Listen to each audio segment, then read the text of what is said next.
Deputati e senatori. Va ora in onda Dentro Montecitorio con Laura Cavandoli.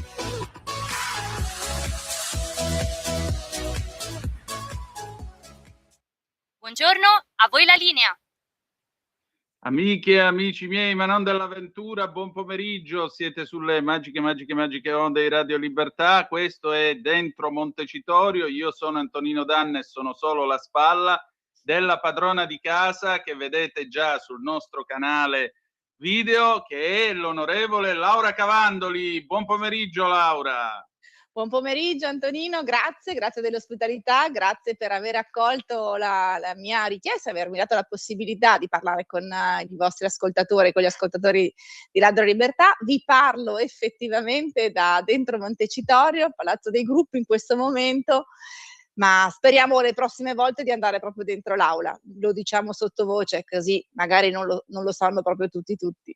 Vabbè, non ti preoccupare, l'importante è che lo sappiamo noi. Intanto ancora grazie del tuo tempo e grazie insomma per la tua scelta. Ai nostri ascoltatori ricordiamo 340-670-9659 se volete essere dei nostri attraverso la zappa o il WhatsApp della radio, e poi il telefono sarà aperto da adesso allo 0292947222 se volete intervenire e naturalmente parlare con Laura. Allora Laura, intanto tu oggi cominci questo cammino.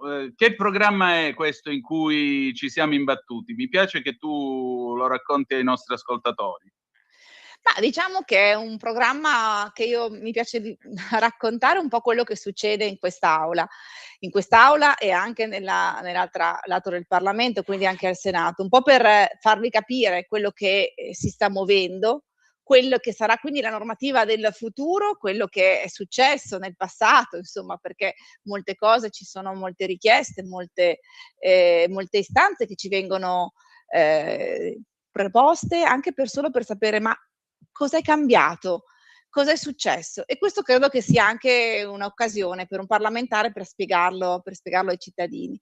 E poi soprattutto quello che è un po', tu parlavi di gossip nel post, in realtà vorrei anche fare un po' un commento su quello che è la realtà, quello che sono le notizie del giorno, quello che insomma spesso viene alla luce e spesso diventa motivo o di un'interrogazione parlamentare o addirittura di una proposta di legge o di un emendamento, perché abbiamo quella cosiddetta categoria della legislazione emergenziale che parte da un fatto di cronaca, fra l'altro ne possiamo parlare anche Sì. fra poco, perché proprio stamattina in aula Montecitorio è stata iniziata la discussione generale sul disegno di legge sul nucleare.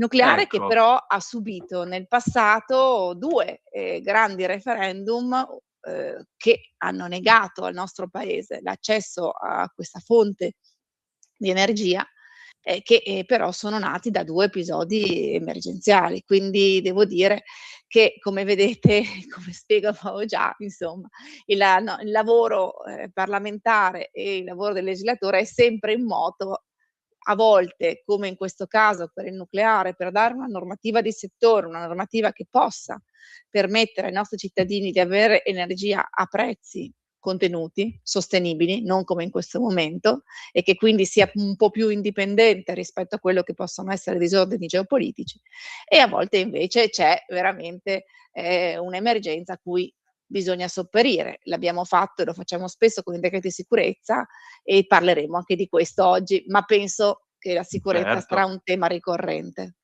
Senti, a proposito, pare telepatia, guarda, stavo scrivendo un pezzo per Italia Oggi proprio poco fa, prima di cominciare la trasmissione, proprio sulla filiera del nucleare e soprattutto appunto il tema degli small modular reactors, questi piccoli reattori che, pensate, su una superficie di meno di 1 ettaro voi potete avere una macchina che produce qualcosa come 300 megawatt ogni anno, che ha una vita utile che può arrivare fino a 80 anni e che sostanzialmente offrono delle garanzie di sicurezza che i vecchi reattori si sognavano. E pensate un po', tutta questa roba qua è roba che porta lavoro in Italia, perché la filiera del nucleare in Italia passa quasi tutta sull'asse tra Piemonte e Friuli Venezia Giulia.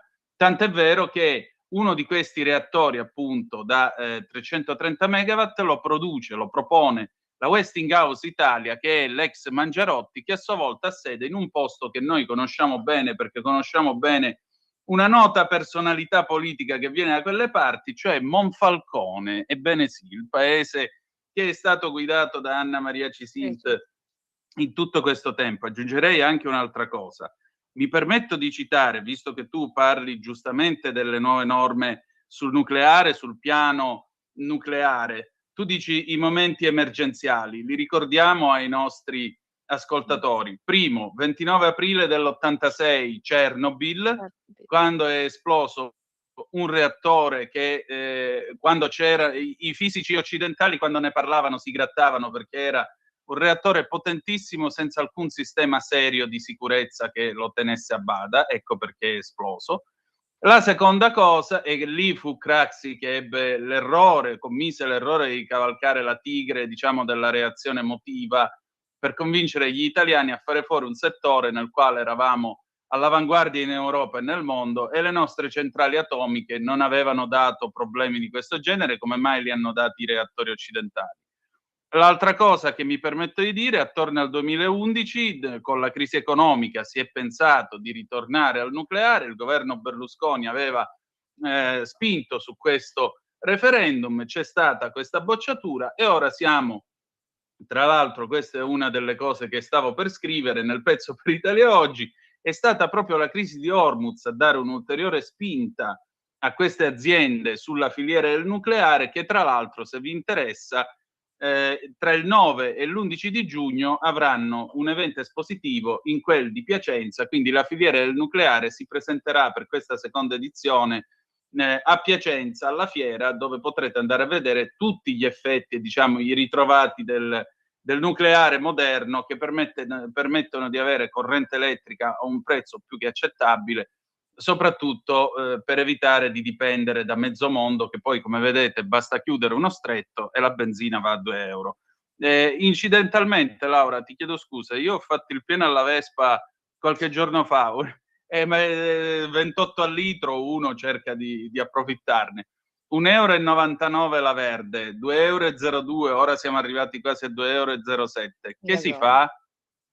Ma allora, anche su questo devo dire c'è stato un pronto intervento del governo, perché ieri è stato pubblicato sulla Gazzetta Ufficiale il decreto carburante, decreto legge sui carburanti, il quater, quello che proroga lo sconto sulle accise fino alla prima settimana di giugno, e che chiaramente dà un occhio di riguardo per quello che sono le attività che con i carburanti, diciamo, hanno il cosiddetto main business, in particolare l'autotrasporto. Ricordiamo che proprio da ieri doveva partire un blocco dell'autotrasporto che avrebbe veramente immobilizzato tutto il nostro paese, quindi bloccato i trasporti, non solo degli elementi, diciamo, più grandi, ma soprattutto di tutti gli elementi essenziali. Quindi è stato scongiurato, si è ampliato il credito d'imposta per l'acquisto dei carburanti, quindi soprattutto il gasolio, perché l'autotrasporto chiaramente sfrutta il gasolio, fino a 300 milioni, e per tutto il 2026 la possibilità di sfruttare questo credito d'imposta. Similmente per la parte agricola, anche qua si è prorogato ed è ampliata la possibilità e la copertura per usare il credito d'imposta, quindi anche per quello che è il settore agricolo. Io aggiungo una cosa a quello, così ti Sì, do uno spunto per scrivere il tuo pezzo, perché ecco. stavo proprio pochi secondi fa, prima di collegarci, leggendo. Non sono andata all'assemblea di Confindustria che era qui a Roma, alla Nuvola, però stavo leggendo il discorso che ha fatto il presidente Orsini, ed è stato un discorso, devo dire, molto duro però proprio perché dice: "Signori, stiamo deindustrializzando non solo l'Italia ma l'Europa, e abbiamo l'invasione cinese che ci porterà a chiudere le nostre aziende". Il focus sull'Italia però lo ha fatto proprio sui costi energetici, Sì. attaccando l'Europa, dicendo che proprio non è un'Europa federalista, non è un'Europa federale, non è un'Europa che aiuta le imprese a produrre, a fare PIL, quindi ad affermarsi, ha attaccato gli ETS come noi della Lega abbiamo sempre fatto, e poi sul nucleare ha detto una cosa importante, ha detto: noi diamo la disponibilità delle nostre aziende per localizzare impianti che tu dicevi, quelli di nuova generazione, perché non abbiamo, diciamo, remore dal punto di vista ideologico nel farlo e abbiamo tutti bisogno di energia, in primis le aziende. E faceva proprio l'esempio, io lo dico, sono di Parma, quindi sono emiliana, delle terribili conseguenze del caro energia che stanno affrontando le imprese della ceramica, quindi di Sassuolo, dei dintorni. E questo credo che sia un passaggio importante, perché si va veramente in una, diciamo, in un discorso molto duro, molto importante, però va nell'ottica che stiamo portando in aula. Quindi ci siamo sul nucleare, ci siamo noi come governo, come maggioranza parlamentare, e l'industria appoggia questa scelta. Sì, anche perché vedi Laura, questo è un discorso che è venuto fuori varie volte in cui nelle varie trasmissioni di questa radio, non ultimo anche nel mio Zoom, si è parlato di nucleare. C'è sempre stato qualche ascoltatore molto attento che giustamente ha detto sì, siamo tutti d'accordo sul ritorno del nucleare in Italia, poi però arriva sempre quello che dice not in my backyard, no? La sindrome NIMBY, non lo voglio a casa mia, non voglio questo, non Esatto. voglio quello. Basti dire quello che ci costa in ritardi ogni anno il fatto che noi non abbiamo ancora un deposito centralizzato in Italia per lo stoccaggio dei rifiuti nucleari. Eppure, per esempio, la settimana scorsa, anzi 2 settimane fa, c'è stato l'Open Day alla ex centrale atomica di Trino Vercellese e l'amministratore di Sogin ha detto: da un lato io quando entro qua sono orgoglioso di quello che è stato fatto in Italia, dall'altro mi deprimo perché un posto come questo siamo costretti a smantellarlo, però potrebbe sopravvivere o riutilizzando la piattaforma per farci appunto i piccoli reattori modulari, oppure per farci un data center per lo sviluppo dell'intelligenza artificiale. Bene, non aveva appena finito di dire queste cose, la regione non aveva appena finito di dire è un'ottima idea riciclare il sito della centrale Certo. di Trino per metterci i reattori Anche moderni, che sono arrivati gli ambientalisti, ma no, perché poi il Po muore, perché poi a Trino brillano al buio di notte, eccetera, eccetera, eccetera. Cioè siamo sempre lì, questo è il problema, Laura. No, Come li convinci questi? anche perché poi in quel caso, ma ce ne sono tanti, ahimè, di progetti industriali che in qualche modo sono finiti, però non puoi riconvertire quel territorio ad agricolo o a, che ne so, a bene ambientale Infatti. protetto. È un territorio che ormai è compromesso. Queste aree compromesse devono rinascere. Da lì che parte la rigenerazione, da lì dobbiamo partire veramente per poterle riconvertire. Peraltro Trino Vercellese doveva fare, proprio quando c'è stato il secondo referendum, 2011 mi sembra, Mh. e lì doveva esserci addirittura un secondo impianto che proprio è stato abortito fin dall'inizio. Quindi ci sono nel disegno di legge, devo dire, incentivi specifici e un invito alle amministrazioni a candidarsi, anche dal punto di vista quindi economico, ma soprattutto perché chi va a lavorare in una centrale nucleare comunque ha un profilo di cultura elevato, quindi si va a riconvertire anche quello che può essere effettivamente una intera zona, anche dal punto di vista sociale. Quindi teniamolo presente, perché la norma va in questa direzione e devo dire l'assist da parte degli industriali sia assolutamente pertinente e gradito. Aspettiamo gli ambientalisti? E io gli ambientalisti purtroppo sto in una regione in cui si fanno sempre vedere all'ultimo momento. E ne discutevamo quando abbiamo fatto tutte le varie manifestazioni per bloccare questi impianti di rinnovabili. Alcuni che deturpano la nostra bella pianura padana con il fotovoltaico a terra, utilizzando dei criteri che sono assolutamente discutibili, ma i peggiori, che non riguardano solo la mia regione, ahimè, ma parlando qua ce ne siamo accorti che succedono spesso, degli impianti eolici che vanno a sbancare completamente le montagne. Questo credo che sia un esempio di come le rinnovabili non tutelino l'ambiente, quindi chi sostiene le rinnovabili sbaglia, nel senso che non si tutela l'ambiente, ma si ha un finto ambientalismo. Ti aggiungo anche che la mia regione vuole fare la prima della classe, no, e invece di arrivare al 39,5% che è il termine che l'Europa ha imposto di energia rinnovabile, da produrre nel 2030, da noi vogliono arrivare fra il 50 e il 60%. Poi però se la prendono col governo se si fanno impianti di agrivoltaici, no, o impianti eolici. E quindi credo che ci sia veramente, da questo punto di vista, negli ambientalisti stessi una contraddizione in termini. Ricordiamo che, e questo dobbiamo dirlo, che la Lega non solo si è sempre schierata contro gli ETS, ma si è sempre schierata contro questo Green Deal europeo, perché è un Green Deal che, se ci ricordiamo bene, prima non voleva nemmeno il gas, non voleva il nucleare, adesso hanno aperto sul gas e ovviamente anche sul nucleare, e però si perde di vista, credo, una cosa importante.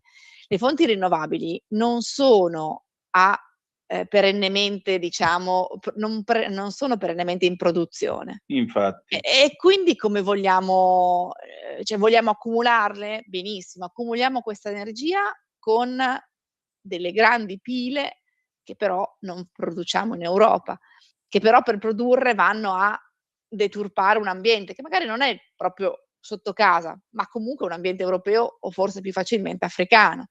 Quindi andiamo veramente entriamo in un cortocircuito che mi aspetterei dagli ambientalisti più, diciamo, devoti, un po' di autocritica o comunque un esame un po' più attento a quello che sono effettivamente le conseguenze, ma anche le modalità di queste fonti rinnovabili. Poi ci torneremo, credo, perché è un tema Sì.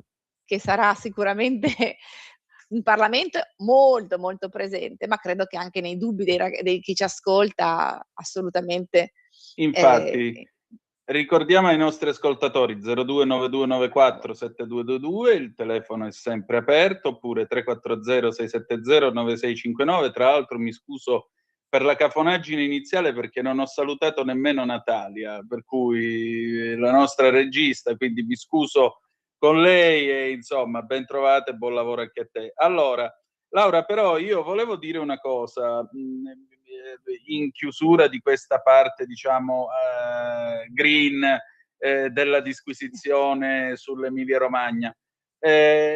Vorrei chiedere alla parte politica che governa l'Emilia Romagna e che non è il centrodestra, ma anziché puntare al 60% di rinnovabili, che ne è stato di tutti quei discorsi su fare le vasche di laminazione, rafforzare gli argini, fare le opere di prevenzione idraulica, eccetera, eccetera? Perché sai qual è il mio dubbio? Che oggi mi scuso per l'espressione, c'è un caldo porco in tutta Italia e stamattina già era un caldo da svenire quasi estivo. Ma quando verrà ottobre e verranno per esempio delle belle bombe d'acqua, ci toccherà ancora una volta fare la trasmissione e dire forza Bologna, forza Rimini, forza Ferrara, forza qua, forza là, perché è venuto l'alluvione, puntualmente straripato questo, quello, si è rotto l'argine, si è rotto il canale? Speriamo di Lo no, è chiedo a chiaro te che veramente. speriamo di no, perché comunque ricordiamolo, l'alluvione, quella del 2024 ha portato 14 morti. Bologna sott'acqua lo scorso anno è stata veramente un colpo non indifferente, perché vedere Bologna con i Navigli, cioè con questi torrenti che insomma erano incanalati, che sono esplosi, insomma ha dato veramente grande preoccupazione. Se questa è la situazione quando è monitorata, quindi in centro alla città, temiamo veramente quello che può succedere nelle aree fuori. Purtroppo non ho visto grandi opere da parte della regione, di vasche di laminazione non ce ne sono.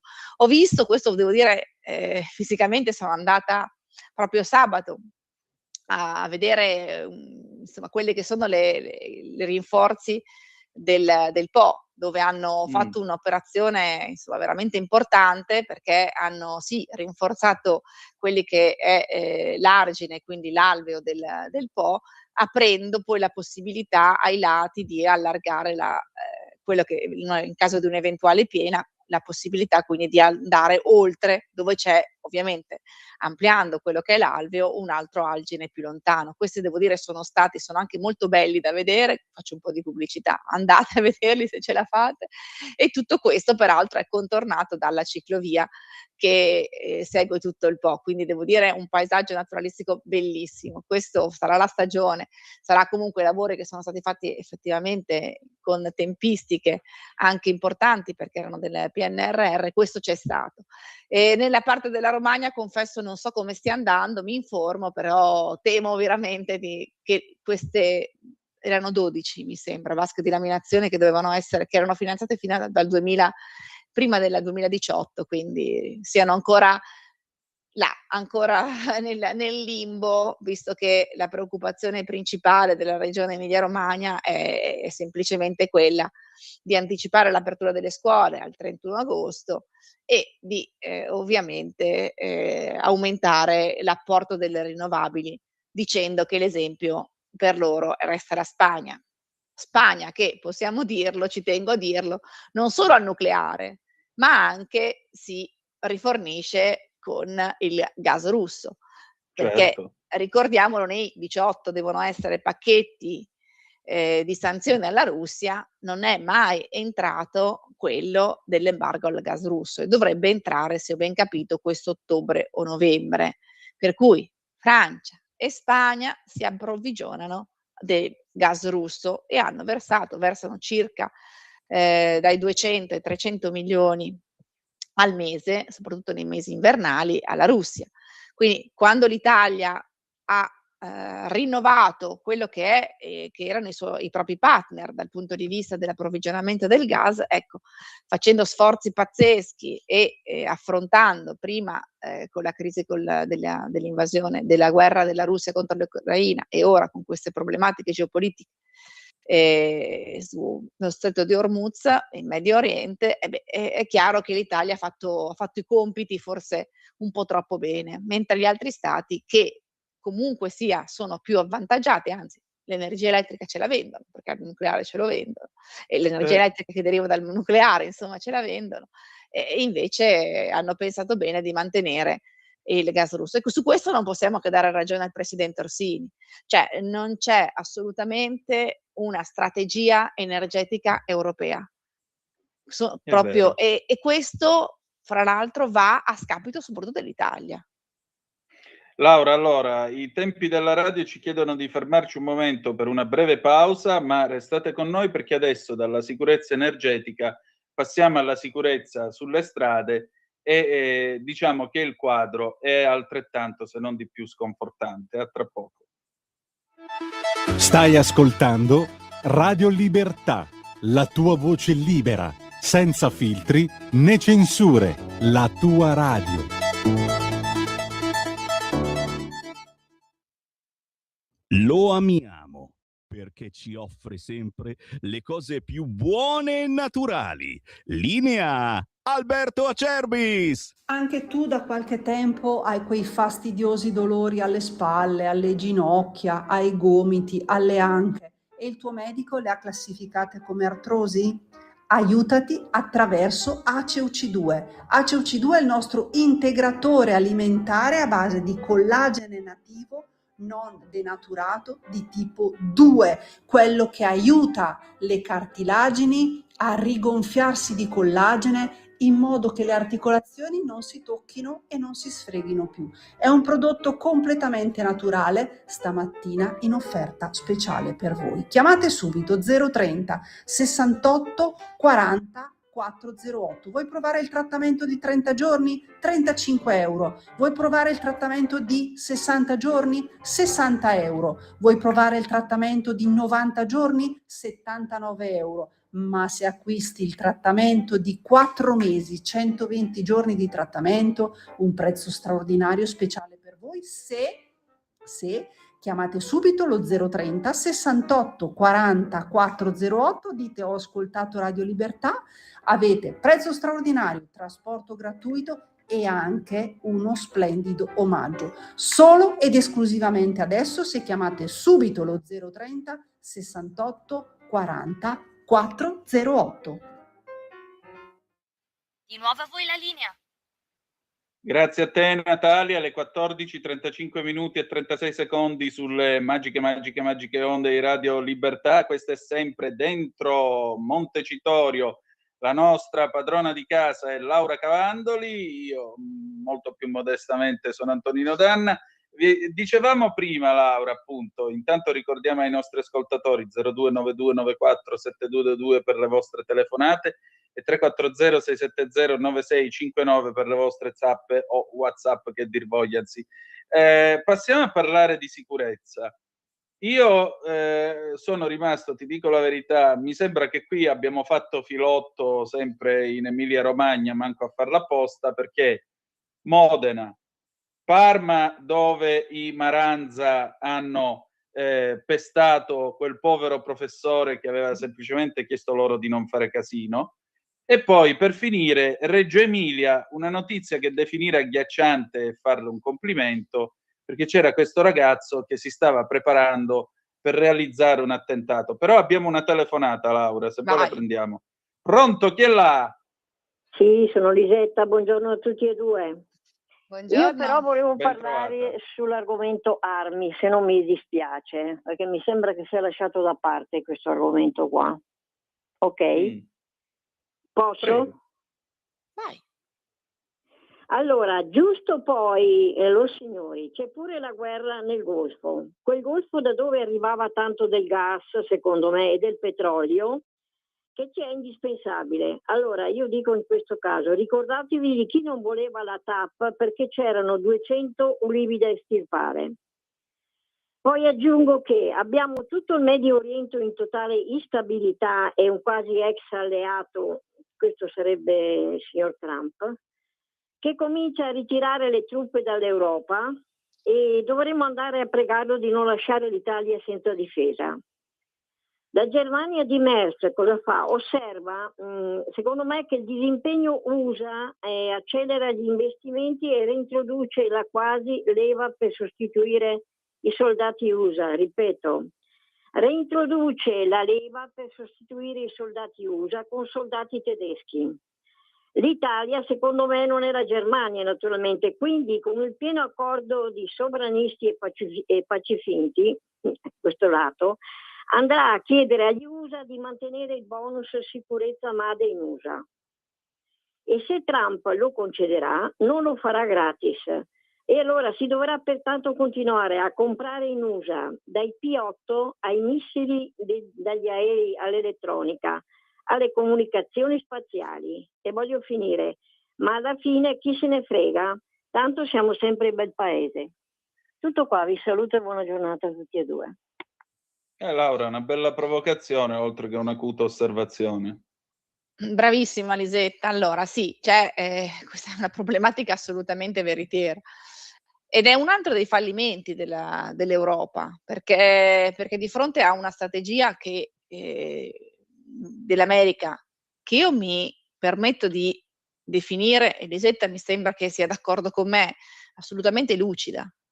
Cioè che non ci vengano a dire che Trump è un pazzo, perché Trump sta facendo gli interessi del proprio paese come da bravo appunto. sovranista che è, e lo sta facendo veramente a tutto tondo. Abbiamo parlato prima dell'approvvigionamento energetico, ha ragione Lisetta. Noi stiamo importando dagli Stati Uniti il gas che poi deve essere rigasificato, il liquido che poi viene appunto dai rigasificatori reso disponibile per i nostri impianti. E questo è sicuramente una problematica. E noi purtroppo abbiamo, e lo dico perché qua in aula, quando abbiamo convertito in legge il decreto sicurezza, siamo stati accusati da chi non voleva appunto l'oleodotto che arrivava in Puglia, quindi dal Movimento 5 Stelle, che avremmo utilizzato tutti i soldi che abbiamo per le armi, perché al governo interessano solo le armi, al governo interessa solo armare e io l'ho preso per un complimento, ma per loro era invece assolutamente voleva essere un'accusa che farà presa sul loro elettorato, ma non credo su un cittadino attento. Credo questo sia un problema veramente importante. Questo governo ha assunto 30.000 unità di forze dell'ordine. Ora è aperto ancora un bando, scade questa settimana, per 4.400 agenti, selezione di 4.400 agenti della Polizia di Stato. Quindi si è investito tanto in sicurezza, in forze dell'ordine, si è aumentato anche di qualche percentuale anche quello che sono veramente le unità dell'esercito. Lo si è fatto, diciamo, a volte senza proclamarlo, proprio perché in Italia abbiamo sempre i signor no, quelli che non sono assolutamente contenti di avere un esercito regolare, che sia competente, che sia preparato. Quindi devo dire che c'è una ideologia in Italia che va nella direzione, io dico spesso anti-italiana, ma comunque anti-sicurezza. E noi però su questo invece abbiamo investito tanto, quindi credo che sia importante che gli investimenti in sicurezza continuino, che continuino anche la possibilità di poter avere un esercito efficiente da tutti i punti di vista, e quindi credo che sulla sicurezza, ce lo stavamo dicendo prima, non per niente le problematiche che riguardano gesti di stampo terrorista, e mi riferisco a quello di Modena, ma gesti terroristici che erano previsti e è stata un'indagine che hanno fatto le forze dell'ordine e che proprio ieri sera hanno arrestato a Reggio Emilia un 22enne che voleva appunto andare in centro a Reggio Emilia con il coltello per sgozzare la gente. Ecco, forse credo che sulla sicurezza e le problematiche che riguardano attacchi di stampo terroristico, e possiamo anche dirlo, di stampo terroristico islamico, di persone che secondo i buonisti sono persone con problemi mentali, ma che forse andrebbero, diciamo, studiate per l'atteggiamento che hanno. E quindi abbiamo avuto questo 1-2, nel senso che nel giro di 10 giorni a Modena abbiamo tutti visto quelle immagini agghiaccianti Sì. di questa persona che era sicuramente un pazzo, ma chi lo ha armato questo pazzo? Chi lo ha spinto a fare questa azione così scriteriata e soprattutto volutamente, dolosamente diretta, io credo ad uccidere, cioè, perché questa era un'azione diretta ad uccidere tutti tranne che se stesso, al di là di quello che lui ha detto, perché se tu vuoi fare un attacco suicida, la cintura non te la metti. Questo è sceso Infatti. con le sue gambe dall'auto dopo avere assalito Falciato. e falciato delle persone, ma ha anche amputato le gambe a una signora, è sceso con un coltello volendo continuare quello che era la sua strage. Quindi lì un grande intervento dei cittadini che sono intervenuti, italiani, stranieri, di origine straniera. Chi è intervenuto è stato veramente un gesto nobile, alcuni sono anche stati feriti per questo. Un ringraziamento alle forze dell'ordine che hanno, diciamo, sistemato quello che doveva essere, insomma, la parte più emergenziale, però dietro a un gesto così abbiamo letto molte cose, fra cui oltre alle mail in cui insomma dichiarava il suo odio anticristiano, in cui dichiarava che aveva intenzione comunque sia di colpire il mondo occidentale. Il mondo occidentale è chi gli aveva dato la cittadinanza, questo è vero. E da qui però credo che, l'ho sempre detto senza nessun pudore, tra l'altro la cittadinanza italiana è un valore. La cittadinanza italiana Certo. è un valore ed è un valore che deve essere concesso a chi lo merita. Lo scorso anno c'è stato quel referendum che non ha raggiunto il quorum, ma che ha vinto comunque sia nello scrutinio, a vincere il no, quello proposto anche da Forza Italia. che voleva abbassare da 10 a 5 anni il tempo di regolare permanenza in Italia per poter avere la cittadinanza. Ecco, io credo che invece vadano strette le maglie, aumentare questo termine, questo tempo e poi fare veramente una verifica sulla volontà di avere la cittadinanza italiana, perché la cittadinanza italiana deve essere meritata, ma deve essere prima di tutto frutto della conoscenza della nostra società.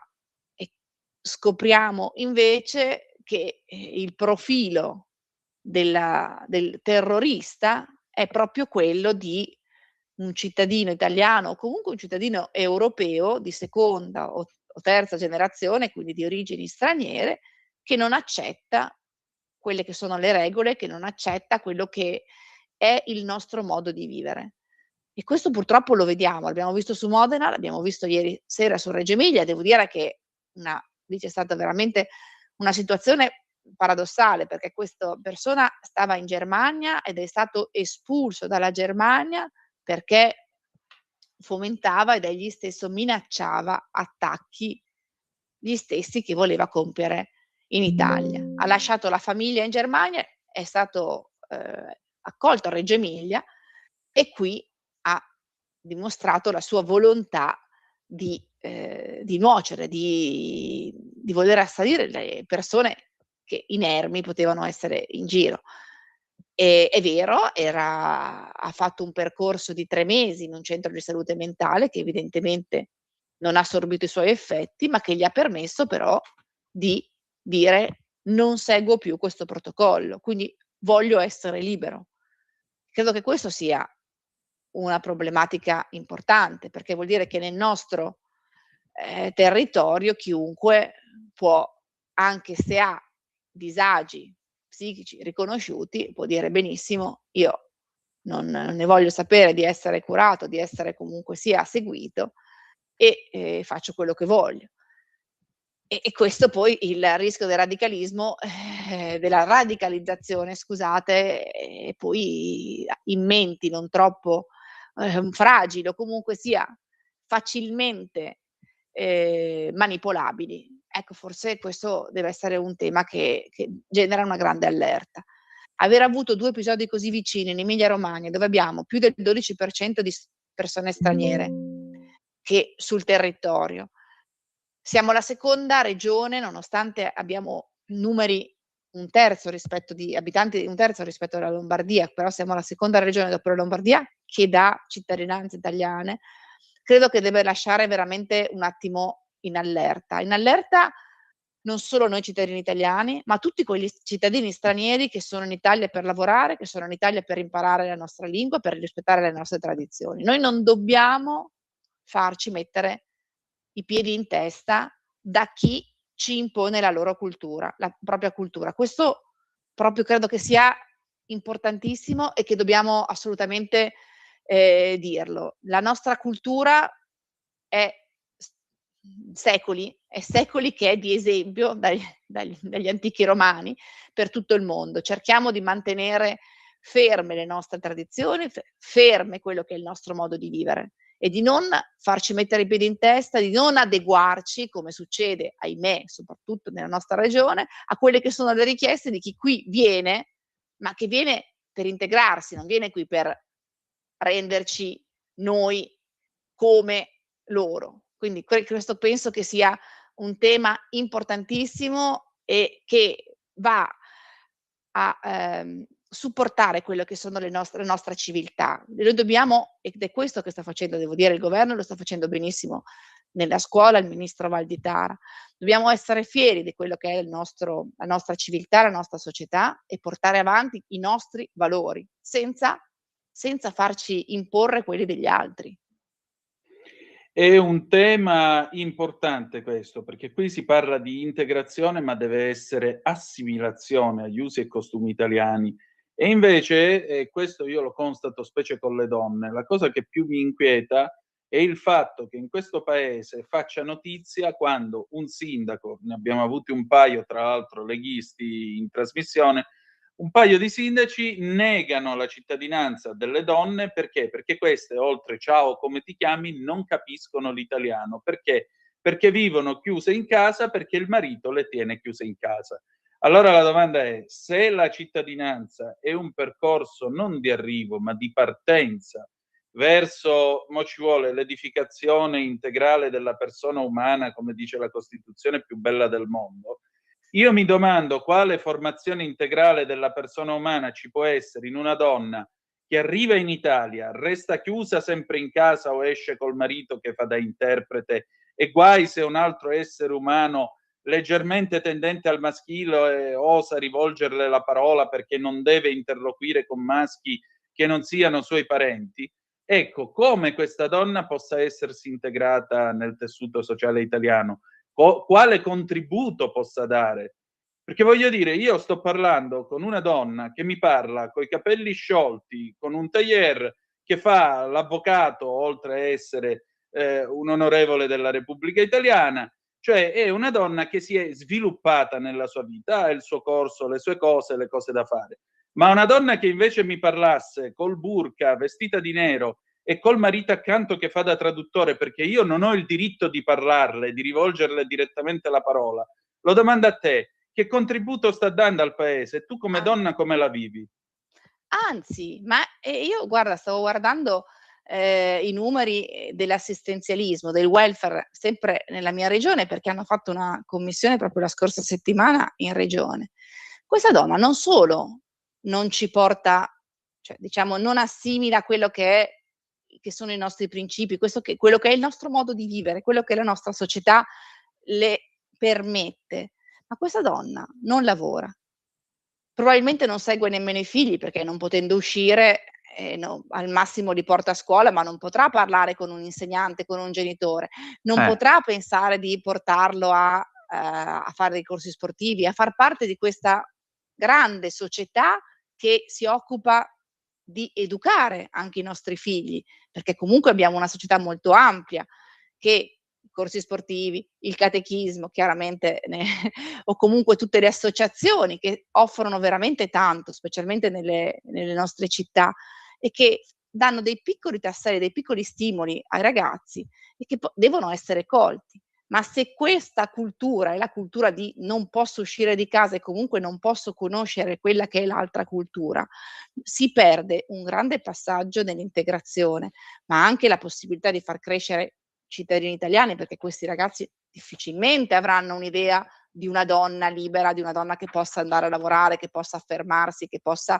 portare a casa uno stipendio, e su questo credo che sia un problema importantissimo.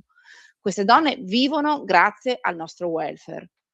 Queste famiglie usano il nostro welfare e in Emilia Romagna sono quasi il 40% le famiglie straniere che assorbono il welfare che viene, erogato dai comuni e dalla regione. Questo credo che sia l'esemplificazione di come queste persone non ci portano ricchezza, anzi ci costano.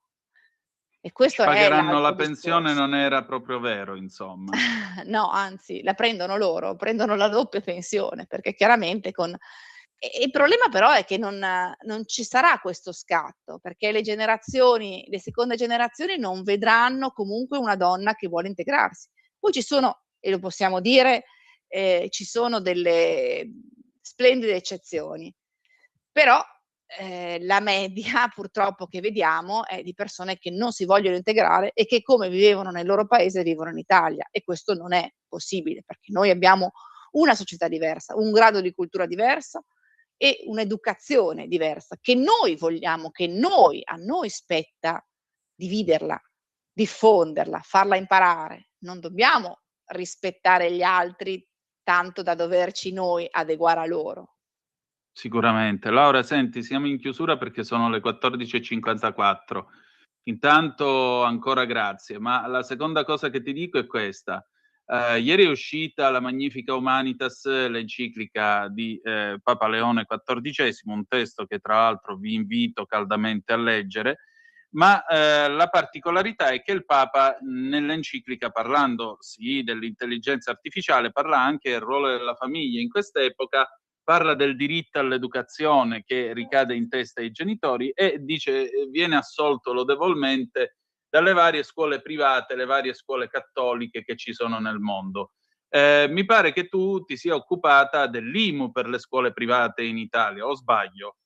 Guarda, sì, abbiamo fatto in realtà un question time, la scorsa settimana ed era di grande importanza, nonostante devo dire la tematica sembri un po' settoriale, perché, sarò brevissima, effettivamente il diritto di scegliere l'educazione dei propri figli, anche dal punto di vista scolastico, quindi della formazione, va a pari passo con quello che è anche il regime di tassazione. Ricordiamolo perché, il regime di tassazione degli immobili, deve essere regolamentato sulla base delle dai comuni, sulla base di una normativa statale. Devo dire che il ministro Giorgetti è stato chiarissimo, che se una scuola fa la scuola, non deve pagare l'IMU perché comunque dà un servizio essenziale e lo dà in aggiunta e spesso in sostituzione di quello che è un servizio statale, perché se ragioniamo anche solamente con i numeri, se tutti i ragazzi non andassero all'asilo, nelle scuole paritarie, ci sarebbero, quindi se non ci fossero queste scuole, non ci sarebbe posto nelle scuole statali per tutti i bambini e per tutti i ragazzi, sia per quello che riguarda gli asili, sia per quello che riguarda le scuole. Quindi ringraziamo Leone XIV per questa enciclica, ma ha ragione lui nel dire manteniamo attenzione e la valorizzazione delle scuole paritarie, perché effettivamente danno un servizio essenziale, ma aggiungo indispensabile. Senti, l'ultima domanda, qual è l'argomento clou dei lavori parlamentari di questa settimana, oltre appunto al nucleare di cui abbiamo già parlato? Ma guarda, abbiamo una settimana veramente molto intensa. Oggi abbiamo fatto appunto la discussione generale del nucleare, ora si parte e dovremmo riuscire a concludere sulla riforma dell'ordinamento forense. Sono un avvocato, quindi insomma per me è effettivamente molto importante, però in realtà è importante anche per chi vuole iniziare a studiare giurisprudenza, perché abbiamo abbreviato i termini della pratica e si è data una struttura, diciamo, degli ordini locali un po' più agevole e che coinvolga un po' di più i colleghi avvocati nella gestione proprio di quello che è l'attività ordinistica. Quindi questo è il primo provvedimento.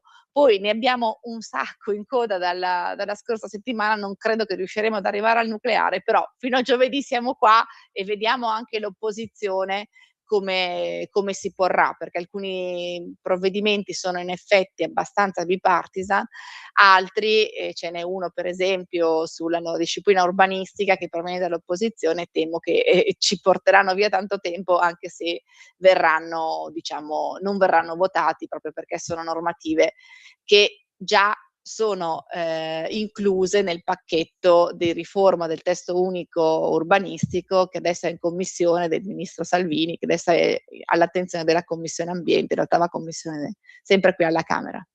Scusa, siccome io non l'ho mai finito il praticantato legale, ebbene sì, sono un avvocato mancato, sì, lo confesso, sono un essere spregevole. 12 mesi! Solo 12 mesi, vabbè, ci faccio... Aspetta che passi alla Camera, poi al Senato, poi sarà 12 mesi. Vabbè, ci faccio un pensierino a tempo certo. debito, che non è mai troppo tardi. Allora Laura, grazie, noi per oggi abbiamo terminato, ci salutiamo con Avicii Levels 2011, che è la sigla di questo programma. L'ha scelta lei, ve la facciamo sentire per intero. Che dire di più? Grazie, ci ritroviamo il 3 di giugno, solita ora alle 14:10 con Dentro Montecitorio. Adesso la linea ai due sex symbol della radio, cioè Mimo Magnetta e l'altro, ma non mi ricordo, il nostro Antonio per Spazio Più, e poi dopo alle 16 Alessandra Mori con Pop Economia Rumore. Che dire di più? Abbiamo finito, grazie, e se volete alle 18:15 invece c'è Zoom col sottoscritto. Laura, grazie ancora e buona giornata. Grazie Antonino, grazie alla regia, alla prossima.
Avete ascoltato Dentro Montecitorio con Laura Cavandoli.